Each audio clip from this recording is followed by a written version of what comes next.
Assalamualaikum and welcome back. Hampir kena muka, Mat. Sikit lagi, Mat. Sikit lagi. Aku boleh bau lah tangan kau.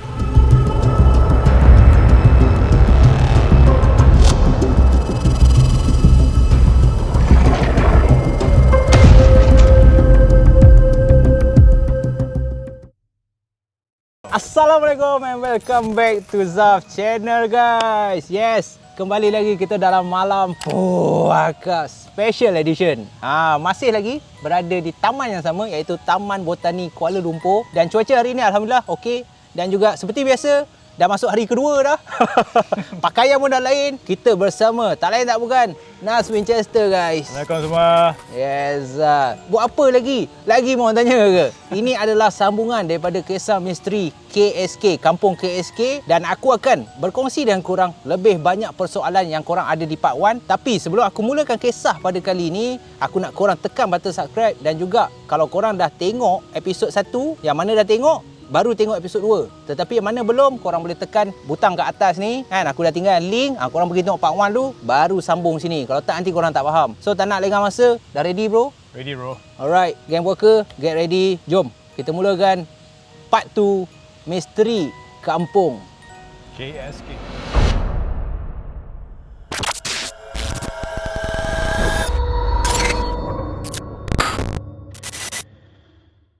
Okey, so seperti episod yang pertama, kita berada di babak selepas sahaja si Intan dalam keadaan kaku terbaring di dalam bilik kakak si Roy ni tadi, iaitu Liza. Jadi diorang pun bertiga akhirnya pagi tu menunaikan solat subuh bersama-sama di area ruang tamu rumah mak si Roy ni. Selepas sahaja selesai, matahari pun dah mula naik, matahari pagi. Angin-angin sejuk dah mula masuk ke dalam rumah. Dan kelihatan mak si Roy ni tadi telah pun menyiapkan sarapan pagi yang tak bolehlah berat-berat macam yang diorang makan tadi. Banyak gila menu kan. So sarapan pagi bila di kampung, kebiasaannya mak si Roy ni akan buat cucur dan juga cekodok bersama Nescafe panas.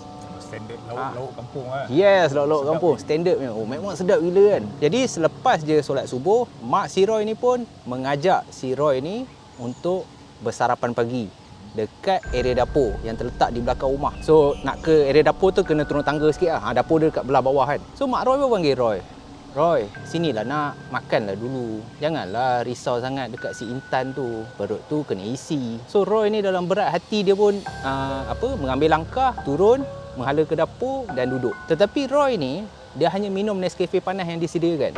Sebab dia tak rasa lapar. Kemungkinan besar sebab dia risau keadaan si Intan lah, yang masih lagi, alhamdulillah, dah berkurangan. Maksud dia, Intan dah tak menggigil. Selepas saja diorang solat subuh, mak si Roy ni dah bagi Intan minum dan mandikan Intan dengan air yasin. So alhamdulillah Intan dah tak gigil, tetapi masih lagi terbaring kaku, mata masih terbuka lagi. So Roy ni maybe risau, so dia hanya minum, dia tak makan. Jadi sampailah satu tahap, kakak si Roy, Liza ni, kakak dia ni aku boleh cakap macam tak ada perasaan sikit tau. Time-time tu juga, dalam keadaan tu juga, dia nak bergurau. Dia cakap kat si Roy ni, yang kau ni mengalahkan orang mati bini dah apa hal? Makanlah, orang dah buat macam-macam. Engkau risau pun bukannya si Intan tu boleh bangun pun. So bila Liza tu cakap macam tu, mak si Roy ni dia faham perasaan Roy pada masa tersebut. Jadi mak dia terus menjeling, jelingan maut. Terus jeling ke arah kakak si Roy ni tadi. Lepas tu mak dia cakap, engkau ni kenapa cakap macam tu dekat Roy? Tak baik lah. So barulah Liza dia rasa macam, dia macam tersentak daripada kebodohan dia. Dia macam, betul lah, aku tak patut cakap macam tu. So dia meminta maaf pada Roy. Tetapi Roy pada masa tu, dia mengelamun je. Dia asyik fikirkan Intan. Dia tak fikir pun. Dia tak ada terasa hati pun lah, senang cerita kan. Mak dia pun menjamahlah sedikit makanan, cekodok kan sambil tu. Dan jam pada masa tersebut dah menunjukkan pukul 8 suku pagi lah. Jadi tiba-tiba si Roy ni, dia ada satu perasaan dah lama dah yang dia pendam. Jadi dia cakap kat mak dia, salah Roy lah mak, patutnya Roy tak bawa lah Intan balik kampung. Bila cakap macam tu, mak dia yang cekodok masih di tangan nak suap ke mulut, terhenti tau. So bila nampak reaksi mak dia macam tu, kakak dia ni terus tegur si Roy, kau ni yang cakap kat mak macam tu dah kenapa? Biarlah, mak mestilah nak jumpa menantu dia, bukan salah kau. Benda ni semua tak adil. Jadi apabila kena serang bertubi-tubi dengan kakak dia ni, hati mana yang tak panas? Lagi pula kau tengah risau, si Roy ni tengah risau. Jadi Roy ni daripada duduk, dia terus bangun. Jadi kursi yang dia duduk tu tertolak ke belakang tau. Lepas tu Roy cakap, "Mak, apa sebenarnya yang berlaku, Mak? Kenapa Intan jadi macam tu?" Nada Roy dah makin tinggi dekat mak dia. So apabila macam tu, oh, Liza ni dia fikir, "Kau ni biadab sangat, dik." Kakak dia pun bangun. Dah macam negaraku lah. Kakak dia pun bangun. "Kau apa hal kau ajar sangat kat mak? Kau tak boleh cakap elok kat mak ke? Sekarang ni aku nak kau minta maaf kat mak. Aku tak kira." Tapi Roy ni memberontak. Dia tanya ke mak dia, "Mak, bagi tahu Roy, Mak." Dan nada dia makin lama makin tinggi. Apa yang berlaku, Mak, sebenarnya kepada Intan? So mak dia cuba mengawal keadaan. Daripada dah UFC fight je ke, mak dia cakap, "Dah lah, kamu berdua ni adik-beradik. Duduk, tolonglah duduk. Tak elok pagi-pagi bergaduh ni." Sebelum mak dia nak sambung cerita, mak dia cakap, "Roy, kau pergi padamkan lampu dapur ni. Lepas tu kau buka tingkap. Dah pagi dah ni, dah terang dah ni. Kan? Biar udara masuk sikit." So Roy pun buatlah apa yang mak dia suruh. Tutup lampu dapur, buka tingkap. So cahaya pagi tu masuk lah ke ruang dapur tu. Pada masa tu, rupa-rupanya mak dia fikir yang if buka tingkap maybe dapat meredakan sikit hati Roy yang tengah panas tu lah. So memang betul. Lepas tu Roy sebelum mak dia explain, Roy minta maaf kat mak dia. "Mak, Roy minta maaf, Mak. Roy cuma nak tahu apa yang jadi kat Intan, Mak. Hati Roy tak tenang, Mak." Macam ni. Mak dia pun memulakan cerita. "Macam ni, ada benda yang kamu berdua tak tahu sebenarnya. Malam tadi, sewaktu kita makan malam, Mak cakap dekat Intan yang Mak nak ceritakan sejarah ataupun apa yang berlaku selepas pukul 3 pagi. Tapi sebenarnya Mak tipu." Mak dia kencing, Mak. Kau ajuk tu. Roy macam, "Ha? Apa maksud mak? Sebenarnya mak tak tahu pun apa yang berlaku selepas pukul 3 pagi. Mak rasa tak ada siapa pun tahu. Penduduk kampung ni semua tak tahu apa sebab selepas pukul 3 pagi tu semua tak dibenarkan keluar rumah. Yang mak tahu, arwah atuk korang, itulah yang dia pesan kat mak." Dan mak dia sambung lagi, "Korang tahu tak? Ataupun korang ingat lagi tak time kecil apa yang mak selalu buat selepas pukul 3 pagi?" Jadi Roy ni seakan-akan macam sebab dia adik, sudah nak ingat benda lama pula kan. So dia macam tak nak fikir kalau boleh. Jadi dia macam menjeling ke arah kakak dia si Liza ni. Roy ni macam suruh kakak dia yang cakap kan untuk dia. So nasib baik kakak dia dapat signal tu. Kakak dia pun cakap kat mak dia, "Ingat mak, sewaktu kita orang kecil dulu, selepas pukul 3 pagi, selalu mak akan panggil kita orang tidur kat bilik mak. Tapi Liza pun tak tahu kenapa mak." Dan barulah mak dia terangkan. Penerangan mak dia ni membuatkan dua adik-beradik ni terkejut. Mak si Roy ni terus menceritakan apa cerita yang tak pernah dia bagi tahu dekat kedua anak dia, Roy dengan kakak si Roy, Liza ni. Mak dia cakap, "Sebenarnya korang tahu tak korang ada makcik?" So bila mak dia cakap macam tu, memang dua-dua ni terkejut. Saling berpandangan antara adik-beradik ni, umpama penuh tanda soal. Makcik? Makcik mana pula ni kan? Apa yang mak aku gebang pula ni? Kan? Biar betul mak ni. Pagi-pagi dah mengarut macam ni kan. So belum sempat Roy tanya, kakak dia terlebih dahulu buka mulut. "Makcik mana mak? Kita orang ada makcik ke?" "Itulah," mak dia cakap, "itulah yang korang tak tahu. Sebenarnya mak ada kakak. Tetapi korang tak sempat jumpa makcik korang tu." "Apa yang jadi?" Roy menyelit. Oh, menyelit macam tu. "Apa yang jadi mak?" Mak dia berkata, "Satu-satu Roy, mak nak makan cekodok lagi. Kau tanya kakak kau tanya pisang mak kan nak jawab." So mak dia kata, "Lek lu, yang gelabah sangat." Mak nak cerita. Sebenarnya dulu rumah ni seperti yang korang tahu, ini adalah rumah pusaka atuk korang. Dan rumah ni telah diturunkan kepada mak waktu mak kahwin dulu. Jadi kat rumah ni lah yang korang membesar. Sewaktu kecil dulu, mak dengan makcik korang ni, pada waktu tu mak baru berusia 7 tahun. Dan makcik korang ni setahun tua daripada mak. Jadi seingat mak, pada malam tu seperti yang mak buat dekat korang juga, itulah apa yang atuk dah ajar mak dengan makcik korang. Iaitu setiap malam atuk kau akan panggil mak dan makcik kau tidur sebilik. Iaitu biliknya adalah bilik kakak kau, si Liza ni. Itulah bilik atuk kau dulu. Jadi mak dengan makcik kau setiap malam atuk korang memang tak kasih mak tidur bilik kita orang sendiri. So bila dengar macam tu, perbualan pagi tu makin menarik. Makin menarik sebab apa? Roy dalam otak dia sebenarnya, aku tak nak dengar mak mengarut apa benda sekarang ni, nak tahu apa yang jadi. Tetapi Roy dalam hati dia terpaksa layankan sebab maybe ini dapat menjawab persoalan dia, apa yang berlaku kat Intan tu. So mak dia teruskan lagi. Jadi setiap pukul 3 pagi, mak dengan makcik kau akan terdengar bunyi yang korang takut tu. Bunyi yang sering kali korang dengar setiap pukul 3 pagi. Sejak episod 1, ramai dah tertanya-tanya, bunyi apa sebenarnya kan? Episod 2 ni dapat jawapan. Korang semua dapat jawapan. Bunyi tu, mak dia cakap, bunyi seakan-akan binatang, tapi binatang ni susah mak nak gambarkan sebab mak tak pernah dengar pun bunyi binatang ni dekat mana-mana. Special, khas, dekat kampung tu je kau boleh dengar bunyi binatang ni. So bunyi binatang ni macam mana? Mak dia cakap bunyi binatang ni ataupun bunyi suara ni seakan-akan binatang yang bersahut-sahutan. Dia bukan seko lah maksud dia. Dia bersahut-sahut dan bunyi dia seakan-akan mengerang menahan sakit. So kalau apa yang aku gambarkan, bunyi dia seakan-akan yang macam mengerang lah. Lepas tu ada satu lagi sabut. Lepas tu Banyak ni. banyak kau potong lagi Mat.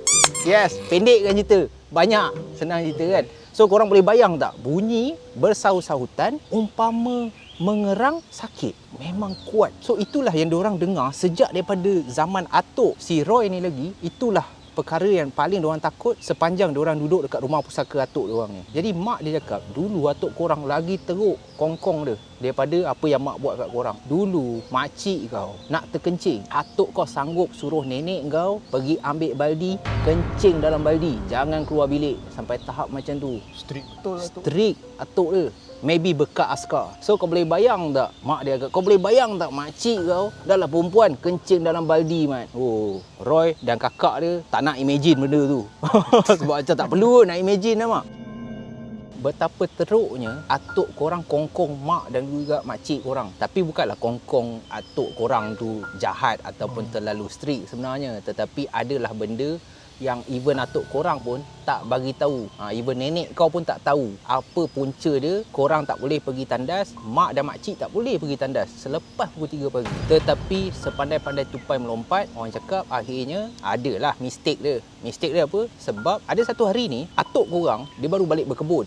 Ni kebun dusun durian belakang ni. Itu kerja atuk kau lah dulu. Jadi pada hari tersebut kemungkinan atuk kau orang ni penat sangat. Dah bekerja penat sangat. Jadi pada malam tu dia tertidur awal. Jadi tinggallah mak dengan makcik korang tak tidur lagi. Tapi dalam bilik atuk korang lah. So tengah kita orang tidur kat bawah tu, tiba-tiba makcik korang cakap kat mak, jom teman akak nak kencing lah, tak tahan. Mak pada masa tu takut muka apa. Mak cakap kat makcik korang, kak nak pergi mana?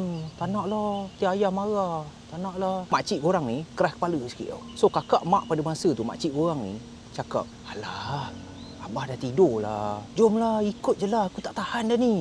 Kan banjir kat sini macam mana? So, mak dia cakap, akak pergi seorang lah, tak nak lah. Sebab mak pada masa tu takut. Mak dia cakap, mak pada masa tu takut. Takut abah marah. Atuk korang memang garang. Makcik korang ni, dia jenis keras kepala, berani semua. Dia cakap, dah lah, aku pergi seorang lah. Mak tak sempat tahan, dia dah keluar bilik, pergi ke arah dapur. Dalam 10 minit lepas tu, bunyi jeritan daripada makcik korang teramat kuat daripada arah dapur. Dan kau bayangkan, masa tu, makcik korang umur 8 tahun. Sebab mak baru 7 tahun time tu. So, dengar bunyi jeritan. Laki pula jerit. Jerit kuat gila. Sambil tu dia selangi dengan minta tolong. Makcik korang jerit sambil meminta tolong. Tolong abah, tolong akak abah ni. Mak pada masa tu terkejut, tetapi mak ingat mak dah laju. Mak terus keluar bilik nak tengok apa yang berlaku kepada kakak mak time tu. Makcik korang ni lah. Tetapi atuk kau lagi laju. Time mak keluar tu, atuk kau potong mak. Wajur tu kan. Yalah sebab dia budak kecil kan. Atuk kau dah potong mak dulu. Tetapi yang peliknya, atuk korang berdiri dekat birai tangga saja, tak turun ke arah dapur pun. Berdiri saja memandang ke arah dapur. Dan jeritan kakak ataupun makcik korang ni masih kedengaran lagi meminta tolong. Abah, tolong abah, tolong abah. Dan yang menyeramkan, pada malam tu ataupun pada pagi tu, selain daripada jeritan makcik korang meminta tolong dekat area dapur, mak terdengar juga bunyi sahutan suara binatang. Sambil kakak ataupun makcik korang meminta tolong ni, suara tu ada juga dekat area dapur. Mak pada masa tersebut dihalang oleh abah ataupun atuk korang daripada pergi ke arah dapur. Berkali-kali mak cakap, abah tolong kakak, abah kenapa abah tak pergi tolong kakak? Tetapi sebaik sahaja mak nak pergi turun ke arah tangga tu, abah tolak mak, jatuh terduduk ke belakang dan abah terus tarik muka pintu ataupun birai pintu tu dan tutup pintu dapur pada masa tersebut.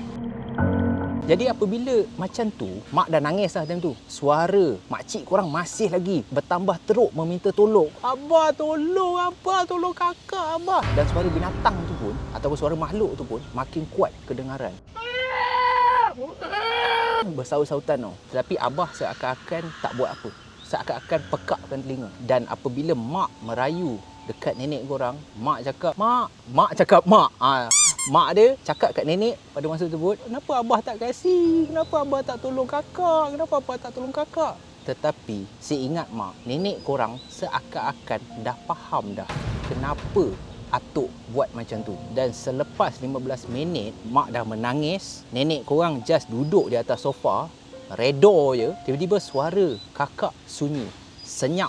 Bahagian dapur tu sunyi, termasuklah suara makhluk tu pun tak kedengaran lagi. Terus sunyi sepi pada malam tersebut. Jadi selepas sunyi macam tu, barulah atuk korang buka pintu dapur. Dan yang mengejutkan mak pada masa tersebut, tak nampak pun kelibat makcik korang dan juga binatang tu dekat dapur. Dapur kosong, tak ada sesiapa pun dekat dapur, termasuklah makcik korang.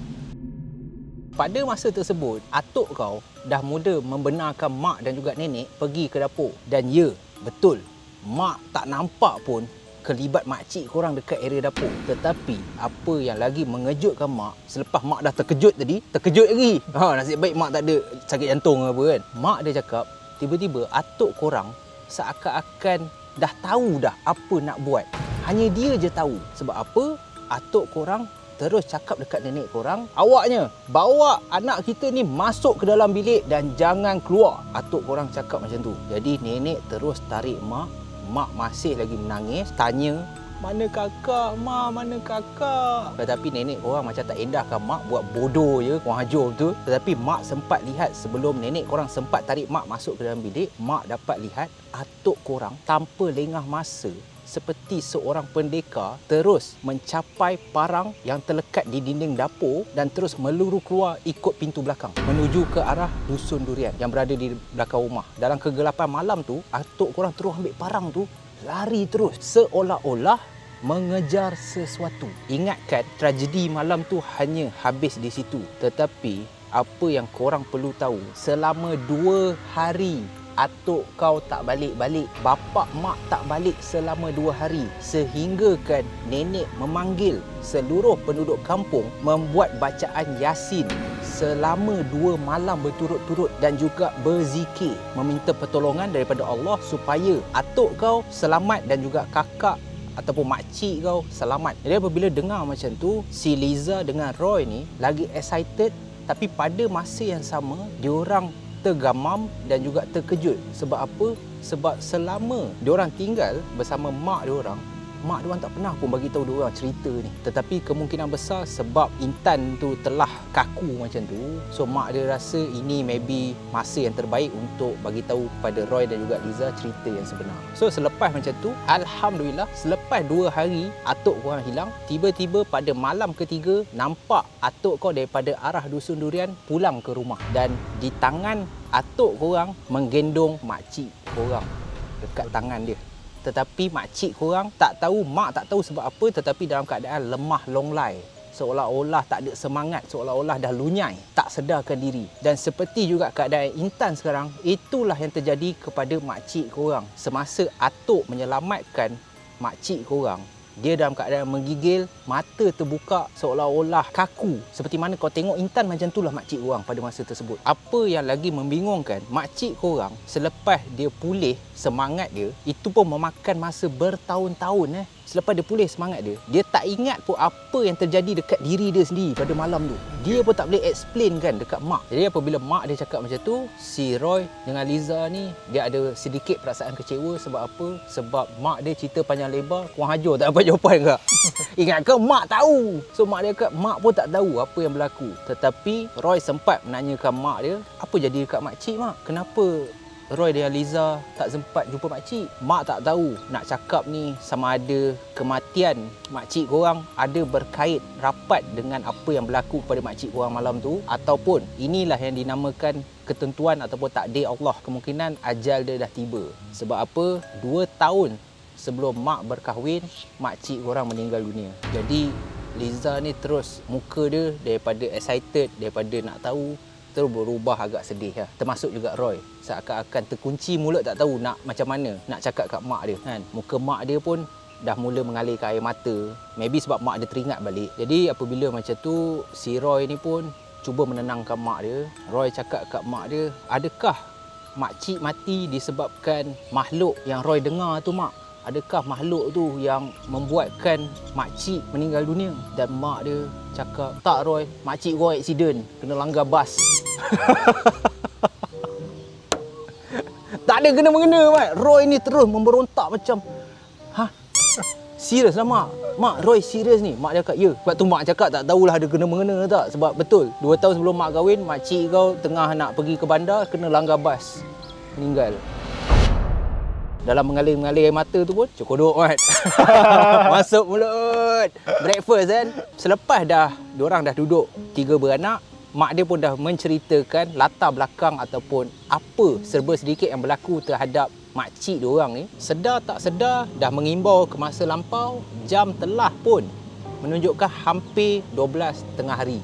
Daripada pagi tu, punya panjang mak dia popek-popek, bontot si Roy dan Liza ni pun dah berkematu, duduk punya lama dengan mak dia cerita. Jadi Roy ni terus akan tersedar balik, tersentak dan back to reality. Dan Roy terus menanyakan mak dia, tetapi bukan dalam keadaan marah, dalam keadaan tenang. Jadi mak, sekarang ni apa yang kita boleh buat untuk tolong Intan, mak? Roy tak sanggup, mak, tengok Intan macam tu. Kakak dia pun pada kali ni tidak membangkang cakap Roy. Kakak dia pun seakan-akan menyokong. Liza ni cakap kat mak dia, betul lah mak, sekarang ni kita nak kena selamatkan akak Intan. Macam mana mak? Tapi mak dia cakap, sebab tu mak cakap, hanya Allah sahaja yang boleh tolong Intan tu. Kita banyak-banyaklah berdoa dan tawakal. Roy rasa dia paksa pun tak guna sebab mak dia dah berkeras juga nak macam tu. Tetapi dalam hati Roy ni seakan-akan bukanlah nak menderhaka, tetapi Roy rasa yang dalam agama kita pun dia rasa macam tak logik ataupun tak boleh diterima akal kenapa mak dia hanya suruh bertawakal dan berdoa sahaja. Sedangkan Roy dalam hati dia tahu sebelum kita berdoa, kita kena juga usaha. Kalau tak ada usaha, kalau kita tak buat apa, macam mana kita nak selamatkan Intan? Dan berapa lama Intan akan macam tu? Lagi-lagi pula, yang lagi semakkan kepala Roy pada masa tersebut, sebab si Intan ni merupakan anak dara orang ataupun anak orang. Diorang belum ada apa-apa ikatan. Jadi dia teramat risau kalau terjadi sesuatu terhadap Intan, macam mana ataupun apa yang dia nak bagi tahu kepada kedua ibu bapa si Intan yang tinggal dekat bandar pada masa tersebut. Jadi kita boleh bayangkan Roy ni dia lagi semak membanding mak dan juga kakak dia. So dalam semak-semak tu, dalam semangat macam tu, sedar tak sedar Roy ni ke hulu ke hilir. Ada masa dia masuk ke dalam bilik tetapi keadaan Intan masih juga sama. Dan ada masa dia ambil juga air yasin yang telah disediakan. Ada masa dia sapu ke muka Intan ni, dan ada masa dia bercakap dengan si Intan ni supaya tolonglah bagi tahu saya apa yang patut saya buat. Jadi disebabkan keletihan, Roy ni pun dia berehat sebentar di atas sofa di ruang tamu tu. Tapi orang cakap biasalah dekat kampung dalam pukul 4 petang, 5 petang, mata berat, Mat. Lagi pula kau dah tiba Nescafe apa semua. Tengah hari tadi pun mak dia dah masak apa semua kan. Masakan pula masakan kampung biasa. Nasi goreng, nasi lemak, ayam percik, ayam masak merah, itik salai, daging masak lemak. 346 minutes later. Dan pelbagai lagi jenis masakan tengah hari. Grab. Nasib baik. Nasib baik sebab Grab pun takut aku rasa nak masuk kan kampung KSK kan. So selepas macam tu dah menjamu selera, petang tu Roy terlelap. Sedar tak sedar dia tertidur. Dan di dalam tidur ni, walaupun kemungkinan besar engkau termasuklah geng puaka semua rasa lepas tidur kemungkinan dia bangun. Lepas dia tidur ada sesuatu yang berlaku kepada Roy ni sewaktu dia tidur pada petang tu. Seperti yang kita tahu dalam agama kita pun ataupun orang tua-tua lah selalu cakap tidur petang ni tak elok, kau akan mimpi bukan-bukan, dan majoritinya hanyalah mainan mimpi ataupun hanyalah mainan syaitan untuk kau leka, untuk kau tidur sampai ke maghrib apa semua kan. Jadi orang yang tak betul apa semua. Itulah yang berlaku kepada Roy. Tetapi apa yang berlaku kepada Roy ni seakan-akan memberi petunjuk macam mana untuk dia menyelamatkan Intan. Sebab sewaktu Roy tidur pada petang tu, tiba-tiba Roy ni mendapat satu mimpi. Mimpi di mana Roy ni tiba-tiba berada di tengah-tengah dusun durian atuk dia. Dekat belakang rumah tu, dalam kegelapan malam, korang bayang dalam kegelapan malam yang sunyi, hanya ditemani oleh cahaya bulan pada malam tersebut, Roy ni tiba-tiba terbangun betul-betul berada di tengah-tengah dusun dalam keadaan terbaring. Dan dalam mimpi tu Roy hanya berpakaian polo yang beli dekat bandel dengan seluar tracksuit, seluar tidur standard tu. Jadi dia terbangun tapi Roy rasa adakah ini mimpi? Tetapi dia menampak-nampak diri dia. Oh my god, rasa sakit.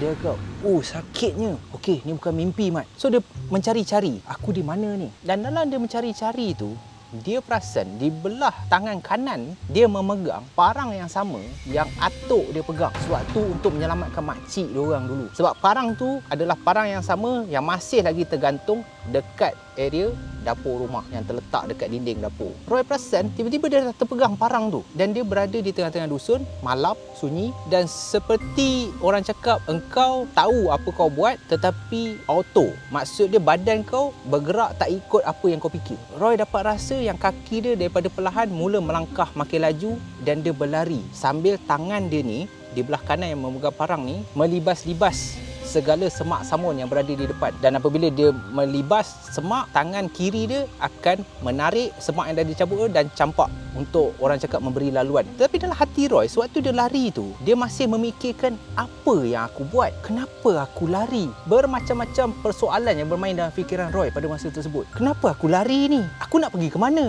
Aku nak selamatkan siapa? Sewaktu dia fikir macam tu, langkah kaki dia mula perlahan dan berhenti. Dan dia nampak dekat depan dia dipenuhi dengan semak dan mata dia dah mula dapat melihat pada malam tersebut sebab mata dia dah mula adjust dengan cahaya bulan. Dia dah dapat lihat dia berada di satu kawasan yang dia pun tak tahu dekat mana, dan betul-betul di hujung mata dia nampak di sebalik semak-semak tu kelihatan cahaya-cahaya yang berwarna oren kemerahan.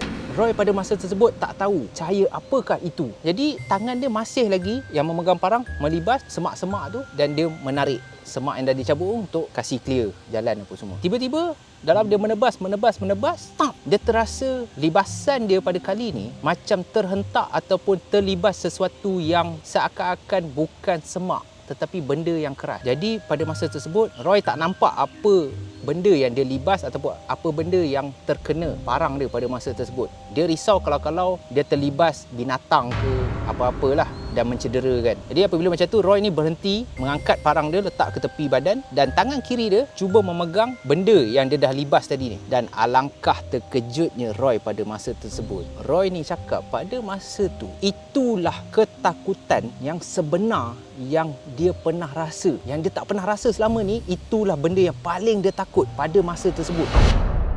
Sebaik sahaja tangan kiri Roy cuba menarik benda yang dia libas tu tadi, Roy teramat takut apabila dia mengangkat benda tu dan di tangan dia merupakan kepala si Intan dalam keadaan mata terbuka luas, lidah terjelik dan masih kelihatan darah mengalir di leher si Intan ni tadi. Jadi dalam keadaan teramat takut dan terkejut, dia terlepas kepala si Intan dan dia terduduk ke belakang. Sehingga kan si Roy ni tak sedar yang air mata, tapi bukan air mata sedih, air mata orang cakap terlalu takut dah mengalir keluar. Parang yang berada di tangan kanan dia terlepas kerana dia tak dapat menahan takut yang teramat sangat. Dan bila dia terlepas kepala Intan tu, kelihatan kepala Intan tu terjatuh ke atas semak dan bergolek-golek. Dan pada masa tersebut, Roy dalam keadaan terduduk ke belakang, takut, menggigil, seakan tidak percaya tu. Tiba-tiba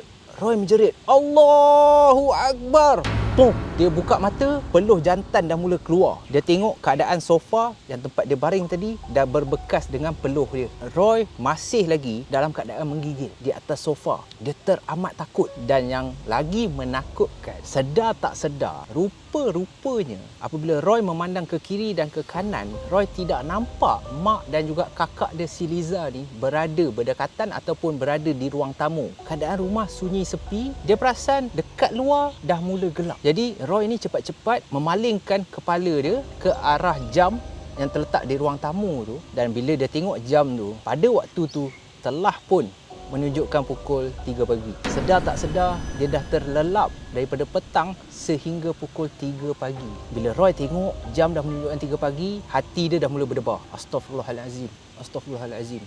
Dan dalam masa yang sama, hati dia berdebar tu, dia mula terdengar bunyi sahutan makhluk tu. Betul-betul berada di belakang rumah.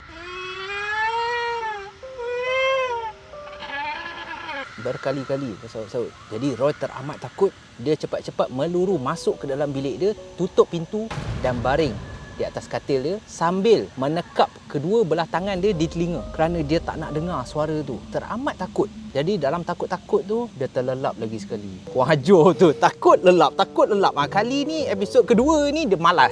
Macam dulu episod pertama, part pertama asyik stres. Ni asyik ngantuk je. Dia terlelap. Maybe orang cakap terlalu takut pun kau boleh terlelap lah. Terlalu penat terlelap, takut terlelap. So segalanya nampak macam okey. Alhamdulillah, at least aku tak perlu dengar suara-suara makhluk tu. Tetapi sebaik saja Roy ni dah lena di buai mimpi, dia masuk balik ke alam yang sama.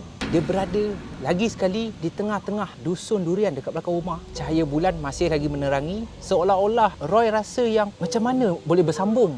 Macam mana mimpi pun boleh ada bersambungan ni. Part 2. Adakah ni YouTube channel? Bukan. The Jam.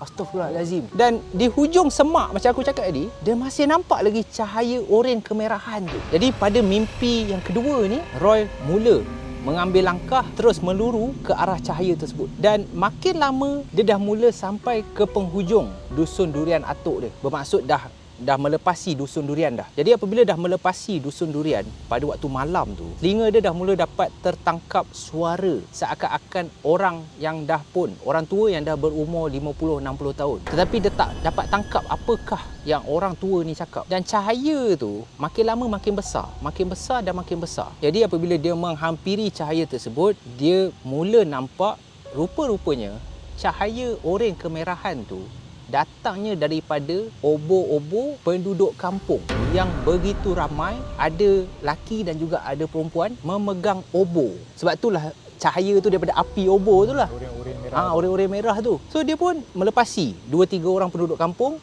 untuk tengok suara siapa yang tengah bercakap sekarang ni. So dia cuba melepasi dan Roy sedar tak sedar dia dah berada di tengah-tengah dalam ramainya penduduk kampung yang tengah berkumpul tu. Dia telah berada di tengah-tengah di antara semua penduduk tu. Tetapi pada masa ni Roy seakan-akan terkejut dan pelik sebab pakaian-pakaian yang dipakai oleh penduduk kampung ni merupakan pakaian Melayu lama. Diorang pakai baju Melayu lama dengan seluar Melayu, sampin yang diperbuat daripada kain pelikat dan juga tanjak pun sama diperbuat daripada kain pelikat. Kain pelikat dibuat tanjak. Dan dia tengok semua penduduk yang ada kat sana, tak kira lelaki atau perempuan, semua berpakaian Melayu lama. Dan apabila Roy ni tengok diri dia, aku je lain. Aku je mat pakai polo dengan seluar track shoot. Itu dah mengejutkan Roy. Dan pelik, lebih kepada pelik lah. Dia tengok apa semua penduduk kampung ni pakai baju Melayu lama ni. Yang lagi pelik apabila Roy ni perasan dia seakan-akan Halimutu pula. Halimutu Ahok. Dia seakan-akan halimunan. Sebab apa? Sebab dia perasan walaupun dia seorang yang berpakaian lain, tetapi orang di kiri dan kanan dia tidak langsung perasan kehadiran dia dekat situ. Tidak langsung memberi perhatian kepada dia, tidak langsung menegur dia. Kenapa kau pakai polo, Ahmad? Mana kau dapat? Tak ada. Jadi Roy ni macam, dia orang ni tak sedar ke aku kat sini? Bila dah macam tu, dia still dengar suara orang tua yang tengah bercakap ni.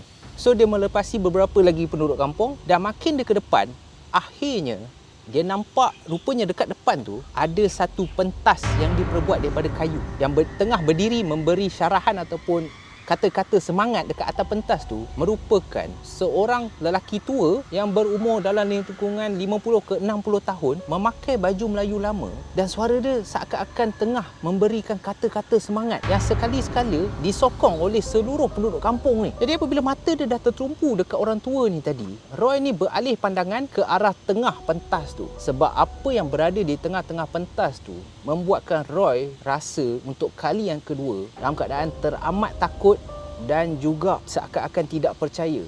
Sebab apa? Apa yang berada di tengah pentas, Roy nampak ada sebatang kayu yang dicacak dan ada seorang wanita yang terikat dekat batang kayu tersebut. Tangan wanita ni di belakang dan seluruh badan dia dililit dengan tali. Kayu yang dicacak tu ada wanita. Dan apabila dia tengok betul-betul, kali ni dia teramat terkejut sebab wanita yang dia tengok tengah terikat tu adalah Intan.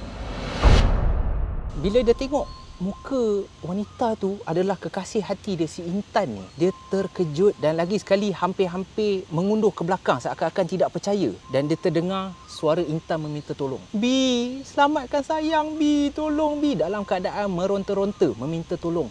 merayu-rayu seakan-akan harap Roy ni datang selamatkan dia. Bi, tolong Intan, Bi. Tolong, Bi. Intan takut. Jadi Roy ni daripada takut tu, dia mengumpul semangat dia cuba untuk pergi lebih dekat seakan-akan untuk menyelamatkan si Intan ni. Dan apabila hampir dia berada betul-betul di hadapan pentas tu, lagi sekali dia terkejut beruk orang cakap. Sebab apa? Kali ni dia tengok muka wanita tadi bukanlah Intan, tetapi telah berubah menjadi seorang wanita yang Roy ni tak kenal. Apa yang dia ingat adalah wanita ni bertahi lalat di atas bibir. Itu je yang Roy ingat. Tetapi Roy tak tahu kenapa wanita ni diikat dan siapakah wanita ini. Dalam pada masa yang sama, tiba-tiba dia alihkan pandangan dia ke arah orang tua ni yang tengah memberi kata-kata semangat untuk dia tahu siapakah perempuan ni, apa yang dia buat. Jadi Roy mula memberi perhatian kepada orang tua ni, tapi di keadaan masih dia bingung, takut apa semua ni, menggelabah apa semua ni. Dan dia terdengar orang tua ni cakap, ini adalah kampung kita. Ini adalah kampung yang kita pelihara bangsa dan juga agama kita. Dan kampung ni telah diajar budaya tolong-menolong. Budaya yang susah akan sama membantu, yang senang pun akan sama membantu. Kita berpegang kepada hukum Allah. Kita berpegang kepada agama kita. Dan wanita ini yang kita jaga, yang kita besarkan, yang kita bantu dia untuk menjadi seorang wanita yang dihormati di kampung ni, telah mencemarkan kampung ni dengan membawa orang luar datang ke kampung kita ni. Boom! Disertai dengan sorakan ataupun sokongan penduduk kampung. Penduduk kampung, ya, api yang dia pegang ni makin dijulang ke atas. Betul, betul. Seolah-olah apa yang dikata-kata oleh orang tua ni memberi ataupun membakar semangat penduduk kampung. Tapi sedar tak sedar, walaupun Roy tak kenal pun wanita ni, tapi hati dia pun tak tahu kenapa seakan-akan turut terbakar dan bersemangat juga terhadap kata-kata orang tua ni.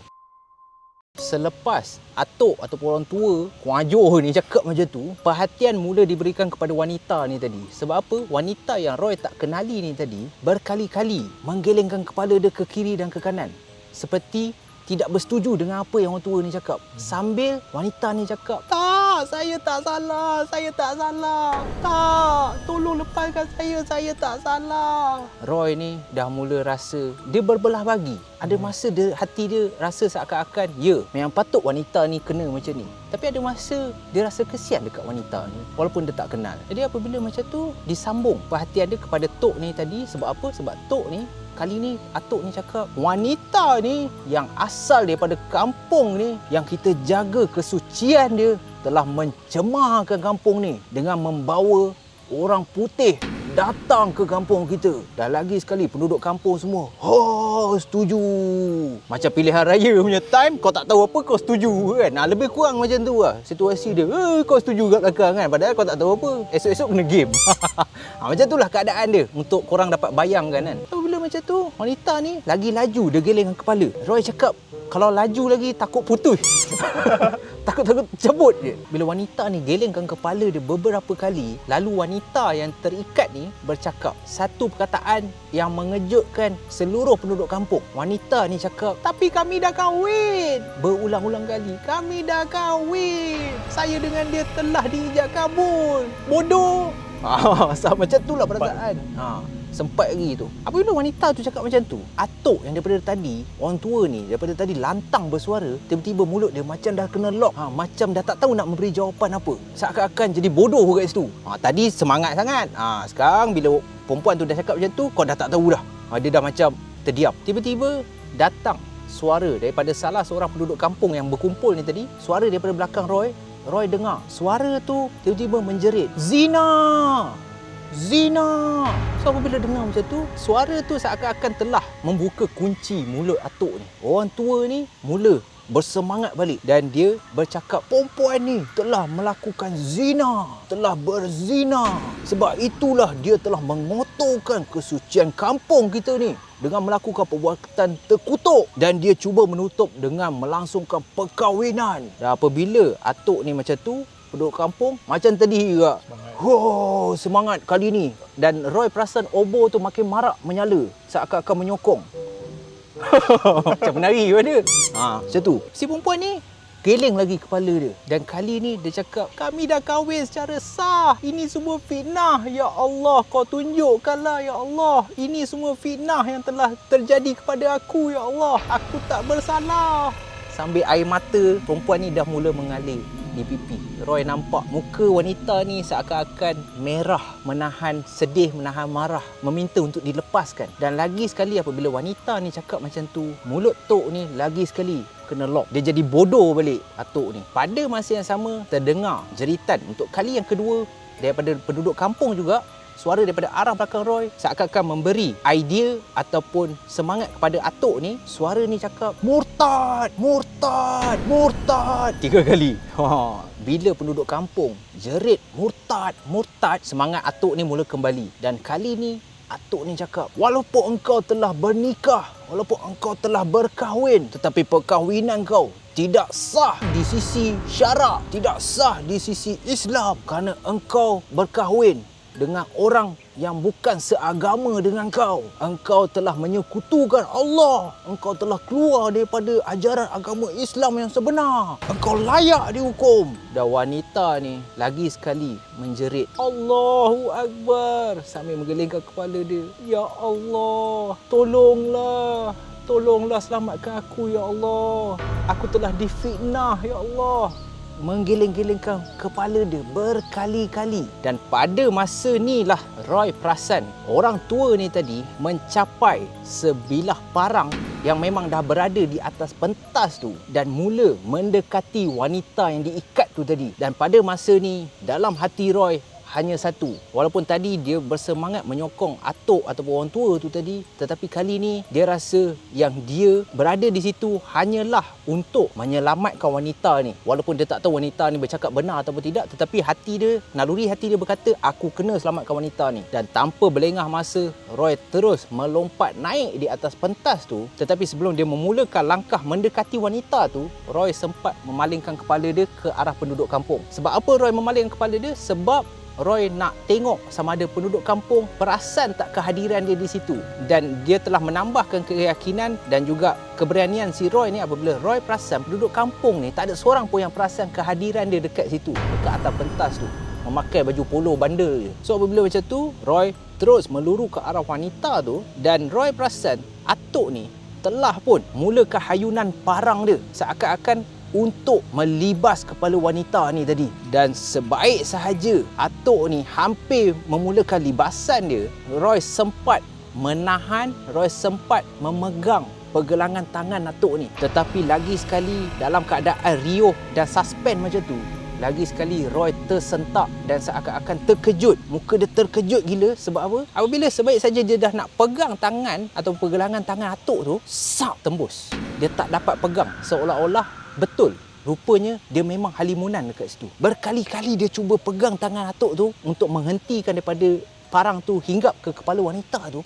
Dia tak dapat dan akhirnya sak, kepala wanita ni tadi bercerai daripada tubuh. Umpama parang tu telah memisahkan roh daripada jasad wanita ni tadi. Dan kepala tu melayang, tergolek dan terjatuh di atas pentas. Dan pada masa ni Roy terduduk masih dalam keadaan yang sama, cuma ketakutan dia makin bertambah, air mata dia mengalir, hampir-hampir dia rasa dia hampir terkena serangan jantung sebab dia teramat takut. Sebab sebaik sahaja kepala yang jatuh tu mula bergolek, kelihatan kepala tu adalah milik Intan. Wajah tu telah berubah menjadi wajah kekasih hati si Roy ni. Dan kepala yang jatuh betul-betul di hadapan Roy, darah masih mengalir, mata Intan tepat memandang si Roy dalam keadaan lidah terjeling.